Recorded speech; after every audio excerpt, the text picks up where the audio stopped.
ያልተጠበቀ ነገር ተፈጠረ። ሰላም እርግዝና ታወቀ። እንግዲህ ወይዘሮ ማርታም ከማን ሊሆን ይችላል ከባለቤቴ ነው ወይስ ደግሞ ከሌላ ሰው እያለች በጣም ጭንቀት ውስጥ ገብታ ስታለቅስ ነበር። ያልተጠበቀ ነገር ነው ይሄ፣ ለሷ በጣም አስደንጋጭ ነገር ነው። ምክንያቱም ሰላም ከቤታቸው ወጥታ አታውቅም እና ከቤት ካልወጣች ደግሞ ከማን ሊሆን ይችላል ብላ በጣም ተጨናንቃ ነበረ። ሰላምን በጣም እያለቀሰች ነበረ። ወይዘሮ ማርታ አፋጣ ስጠይቃት ልጅሽ የማን ነው? ከየት ነው ያረገሽው? እንዴት ተፈጠረ? ብላ ስታፋጥጣት በጣም እያለቀሰች ነበር። እንግዲህ የሁላችንም ግምት ይሆናል ብለን እየገመት ነው የሰላም ጽንስ የአቶ ደረጀ ሊሆን ይችላል ብለን እንገምታለን። የአቶ ደረጀ ልጅ ከሆነ ደግሞ ወይዘሮ ማርታ በጣም ትጎዳለች። ምክንያቱም ወይዘሮ ማርታ ማለት በጣም ለትዳሯ ታማኝና ልጆቿን ወዳጅ፣ ትዳሯን አክባሪ፣ በጣም ምርጥ እናት ናት። እሷ ደግሞ በዚህ ልክ መጎዳት የለበትም። ምክንያቱም የደረጀ ልጅ ነው ከተገኘ በጣም ልቧ ይሰበራል። ሰላም ሰላም! ውድና የተከበራችሁ የዚህ ቻናል ቤተሰቦች እንኳን በሰላም መጣችሁ እያልኩኝ ለቻናሉ አዲስ ከሆናችሁ ሰብስክራይብ በማድረግ ቤተሰቡ ነው። ዛሬ እንግዲህ ያው ተወዳጁና ልብ አንጠልጣይ የሆነው ድራማ ዳጣ ክፍል 17 እንደቀጠለ ይገኛል። በዛሬው ክፍል እንግዲህ ሰላም የተጨነቀችበት እንዲሁም ደግሞ ወይዘሮ ማርታ ግራ የተጋባችበት ሁኔታ ነበረ። አብጌል እንግዲህ ነገር ከዚህ እያለች እያቃጠረች ትገኛለች። በስተመጨረሻ ማርታ ለአቶ ደረጀ ሰላም እርጉዝ እንደሆነች ነገረችው። እሱም ሲሰማ በጣም ደንግጦ ከተኛበት ፈርጥጦ ተነሳ። አሁን ላይ የአቶ ደረጀን አክት ስናይ ምናልባትም የሰላም ጽንስ የአቶ ደረጀ ልጅ ነው ብለን እንገምታለን። እንግዲህ መጨረሻውን አብረን የምናይ ይሆናል። እንደ እውነቱ ከሆነ ግን የአቶ ደረጀ ልጅ ከሆነ ያስጠላል። ምክንያቱም ዳጣ አሁን ላይ የሁላችንም ግምት የሆነው ሰላም የዳጣ እናት ትሆናለች ብለን ግምታለን።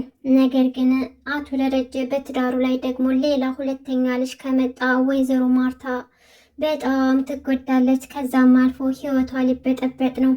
ወይዘሮ ማርታ እንግዲህ ሰላም እርግዝናውን ስትሰማ ከሌላ እንደሆነ ያረገዘችው ስነግራት ሰላም ወይዘሮ ማርታ ችግር የለውም እኔ ድርሻለሁ፣ ልጅሽ ድቃላ መባል የለበትም፣ እኔ ያለው ምንም ነገር እንዳያሳስብሽ፣ ሁሉም ነገር እኔ ያለሁልሽ፣ እስከ ዛሬ ድረስ በክፉም በደጉም አንቺ ከጎኔ ነበርሽ፣ አሁንም ከአንቺ ጎን ሆናለሁ፣ ልጁንም ታስታውቂኝና አነስ ያለ ፕሮግራም አደርግልሽና ቀለበት ታስራላችሁ፣ አብራችሁም ትኖራላችሁ፣ እኔ ድርሻለሁ፣ እኔ አረስሻለሁ ብላ ቃል ገባችላት። ወይዘሮ ማርታ በጣም ርህሩህ የሆነች እናት ናት። እንዲሁም ደግሞ ያደረገችላትን አልረሳችም። አሁንም ከጎኗ ልትሆን ቃል ገብታላታለች። ነገር ግን ያልገባት ነገር ቢኖር ምናልባትም የሰላም ጽንስ የአቶ ደረጀ ሊሆን ይችላል። አቶ ደረጀ እንግዲህ እስካሁን ዳጣ ልጁ እንደሆነች አልተናገርም። እሱ የጓደኛው ልጅ እንደሆነች እና እሱ ጋር መቆየት እንዳለባት አሳምኗቸው ነው እስካሁንም ድረስ ያለችው። ነገር ግን ዳጣ በነፃነት እንኳን አባዬ ብላ መጥራት አትችልም። ዛሬም እንዳያችሁት መኪና ውስጥ እዚች መኪና ውስጥ ሲሆን በጣም ደስ ይለኛል። ይች መኪና በጣም ነው መወዳት። ምክንያቱም አባዬ ብዬ የምጠራ በነፃነት እዚች መኪና ውስጥ ብቻ ስለሆነ አባዬ ብላ ጠራችሁ። አቶ ደረጀም ልጄ እንደዛ መስሎች ነው? እኔ እኮ ደረጀ ብለሽ ብጠሪኝም አባዬ እንዳልሽ ነው መቆጥረው እና አባዬ ብለሽ የምጠሪበት ጊዜ ደግሞ ሩቅ አይደለም ቀርቧል ልጄ። አንቺ ስለምንም ነገር አታስቢ፣ እኔ ስላንቺ ሁሉንም ነገር አስባለሁ ብሎ ቃል ገባላት። ዳጣም በጣም ደስ አላት። እሺ አባዬ በቃ ችግር የለውም፣ ግን እማዬስ ብዬ የምጠራበት ቀን የት አለ ብላ ስትጠይቀው እሱም ሩቅ አይደለም ቅርብ ይሆናል ብሎ ነገራት። ዳጣም እማዬ በህይወት አለች ማለት ነው? ይህም ብቻ ንገረኝ አለችም። እናም አቶ ደረጀ ሀሳቧን ለማስቀየር ሞከረ። ዳጣም እንደተለመደው ዝም አለች። እንግዲህ ዳጣ አሁን ላይ እህቶቿ ጋር በምታደርገው ነገር ደስተኛ ናት።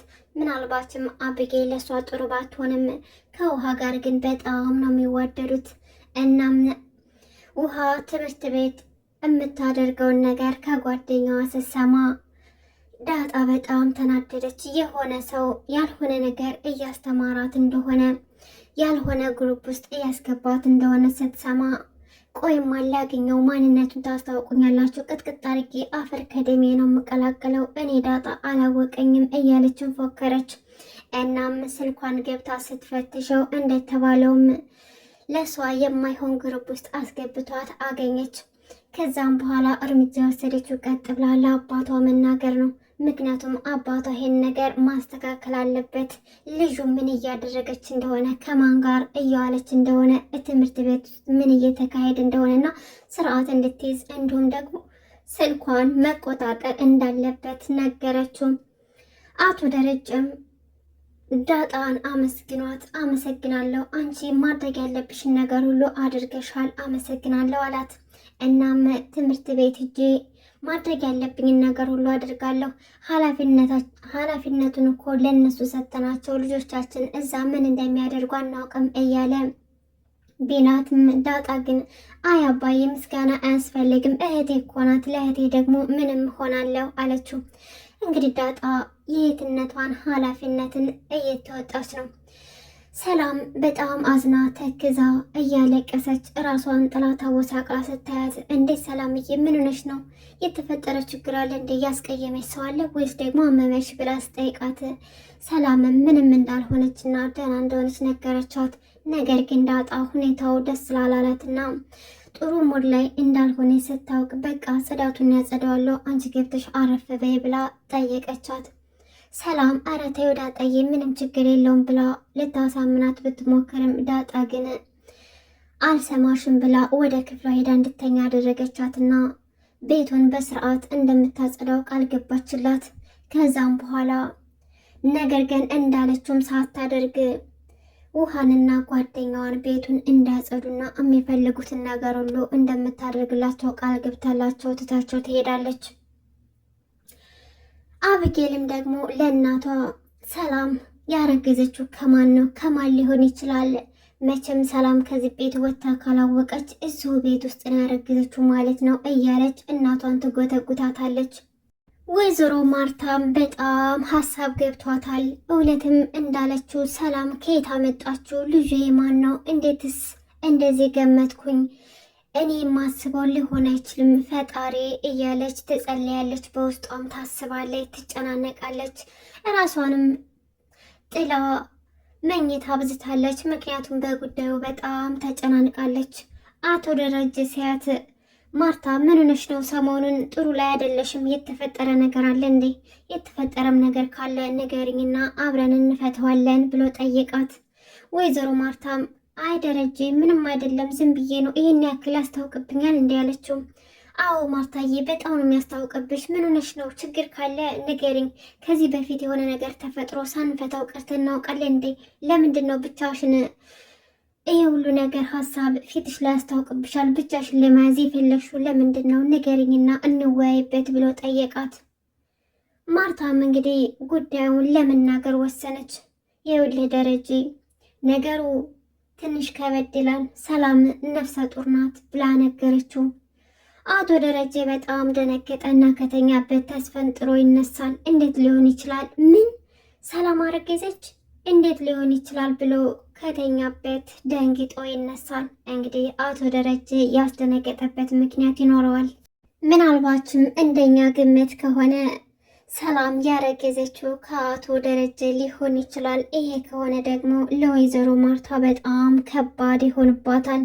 የመጀመሪያዋ የዳጣ ነገር ሳይጣራ ደግሞ እንደገና ሌላ ሁለተኛ ልጅ ከመጣ ለሷ በጣም ከባድ ነው የሚሆነው። ሰላምን በጣም ነው የምታምናት ወይዘሮ ማርታ። ለቤቷ በጣም ጠንካራ ሴትና በባሏና በትዳሯ በልጆቿ ከመጡባት በማንም እንደማትደራደር ግልጽ ነው። ነገር ግን በጣም ጥሩ እናት ምስኪን ሴት ናትና ይሄ ደግሞ ለእሷ አይገባትም። እናም አቶ ደረጀ ሁሉንም ነገር በግልጽ ሊነግራት ይገባል። ዳጣም እናቷን ማግኘት ይኖርባታል። እንግዲህ የሁላችንም ግምት እንደሆነ ሰላም እናቷ ናት ብለን እንገምታለንና ዳጣ ከእውነተኛ እናቷ ጋር መገናኘት ይኖርባታል። ሰላምም እናቷ ከሆነች ዳጣ ከእናቷ ጎን ሆና ህመሟን ልትካፈላትና በእርግዝናውም ከጎኗ ልትሆን ይገባል። እንግዲህ ውድና የተከበራችሁ የቻናል ቤተሰቦች ለዛሬ ያስኩላችሁ ዳጣ ክፍል 17 ይህን ይመስል ነበር። በቀጣይ እስከምንገናኝ ድረስ በያላችሁበት ሰላማችሁ ብዝት ይበልኝ። መልካም ጊዜ ተመኘውላችሁ።